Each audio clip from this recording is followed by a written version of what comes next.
Hello guys, අපි දන්නවා කුසල් මෙන්ඩිස් ශ්‍රී ලංකා කණ්ඩායමේ නායකයා බවට පත්ලා තියෙනවා. දසුන් ශානක හා චඩ්ඩ අසරංගගේ පහුගිය දක්ෂතා ගත්තාම කොහොමත් ඒක අනිවාර්යයෙන්ම වෙන්න ඕන දෙයක්. නායකයා අනිවාර්යෙන් වෙනස් වෙන්න තිබුණ දෙයක් ශ්‍රී ලංකා කණ්ඩායමේ.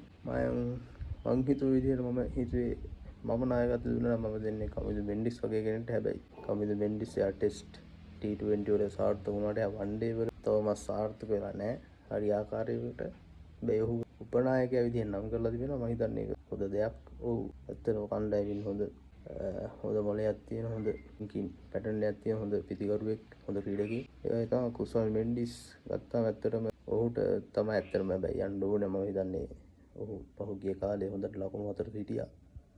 ඒ නිසා ලකුණු අතර ඉන්න ටීම් එකේ ස්ථිර තැනක් තියෙන ක්‍රීඩකයෙක්ට නායකත්වය දුන්න එක වටිනවා. මොකද අපි දන්නවා දසුන් ශානකගේ පිතිකරණය සහ චරිත අසරංග පහුගිය කාලේ ක්‍රීඩා කරපු විදිය දැක්කහම ඇත්තටම මේක වෙනස් වෙන්න ඕනේ. ඇත්තටම චරිත අසරංග සමහරවල තරගවල ක්‍රීඩා කරපු විදිය දැක්කම හිතෙනවා ඔහු ජාත්‍යන්තර තරග ක්‍රීඩා කරන්න සුදුසු කියලා. ඒ කියන්නේ තරම්ම බාල විදියට තමයි ඔහු පිතිකරණය නියැලුනේ. අපි බලමු කොහොමද කුසල් මෙන්ඩිස් පහුගිය කාලේ හොඳ ලකුණු අතර හිටියා. ඉදිරියේදී එන කුදු සංචාරයේ කුසල් මෙන්ඩිස් වගේ ස්ථීර කෙනෙක්ට නායකත්වය දුන්න එක වටිනවා. හැබැයි මොකද ටීම් එකේ තැනක් නැති කෙනෙක්ට නායකත්වය කරලා ඔහුව ටීම් එකේ තියන් ඉන්නවා කියන වැඩක් අපි එහෙම තමයි පහුගිය කාලේ කරේ. ඒ හින්දා බලමු මොකද වෙන්නේ කියලා ඉස්සරහට මේ ඉදිරි තරගවලදී කුදු සංචාරය තුලදී.